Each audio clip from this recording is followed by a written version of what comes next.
ஜய ஜய சங்கர ஹர ஹர சங்கர. தெய்வத்தின் குரல் 5ஆம் பகுதி. குரு பரம்பரையில் பிரம்மா. இப்படி சொல்லும் போது சிருஷ்டகர்த்தாவாக இல்லாமல் ஆனால் குரு பரம்பரையில் ஒரு மூல புருஷராக பிரம்மா இருப்பது நினைவுக்கு வருகிறது. நாரதருக்கு நாம மந்திரம் உபதேசித்த பக்தி குருவாக இருக்கிற அவர் வேதாந்த அதாவது ஞான மார்க்க குருவாகவும் இருக்கிறார். குரு என்பதுதான் நாம் எடுத்துக்கொண்டுள்ள விஷயம். ஆதலால் பிரம்மாவை குருவாக கொண்டு வருவதிலும் பொருத்தம் இருக்கிறது. சங்கர பகவத் பாதாலை பின்பற்றுபவர்களான ஸ்மார்த்தர்களின் பிரம்ம வித்யா குரு பரம்பரையில் பிரம்மா, விஷ்ணு, சிவன் 3 பேருமே இருக்கிறார்கள். ஆதி முதல் குரு பேசாமலே வாயு உபதேசம் செய்யாமலே ஞானத்தை கொடுத்துவிடும் தட்சிணாமூர்த்தி சிவபெருமானின் பரம ஞான வடிவமான அவர்தான் ஆதி குரு. அப்புறம் பிரம்மா, விஷ்ணு, சிவன் மூவரும் ஒன்று சேர்ந்த ரூபமாக 3 தலையோடு விளங்கும் தத்தாத்ரேயர். அந்த ரூபத்திலே அவர் ஞான குருவாயிருந்தாலும் தனியாக அந்த 3 பேரை சொன்னால் சிருஷ்டி, ஸ்திதி, சம்ஹாரங்களைத்தான் குறிக்கிறது. இவ்விஷயம் இருக்கட்டும். தத்தாத்ரேயருக்கு அப்புறம்தான் நன்றாக வாய்விட்டே கிரமமாகவே குரு சிஷ்யால் என்று உபதேசம் செய்வது ஏற்பட்டது.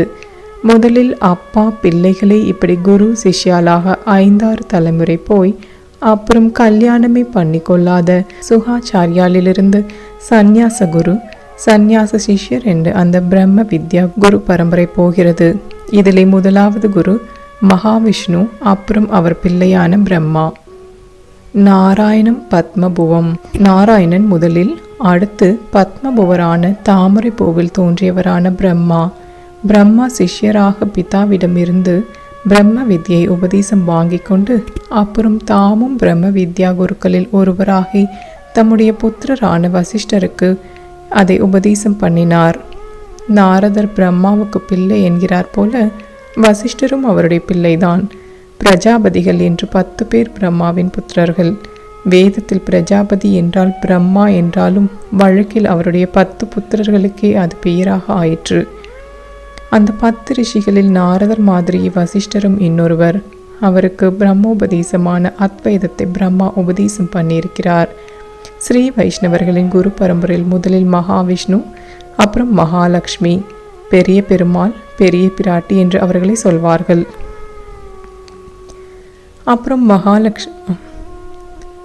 அப்புறம் பிரம்மா இல்லை, சிவசுதனான பிள்ளையார் சிவனுடைய பூத படைகளுக்கெல்லாம் தலைவரான கணபதியாக இருக்கிறார் அல்லவா? அப்படி விஷ்ணு கணங்களுக்கெல்லாம் பதியாக ஒருத்தர் இருக்கிறார். அவர் பிரம்மா இல்லை, அவர் பெயர் விஸ்வகேசனர், சேனை முதலியார் என்று சொல்வார்கள். அவர்தான் மகாலட்சுமிக்கு அடுத்ததாக வரும் ஸ்ரீ வைஷ்ணவ குரு.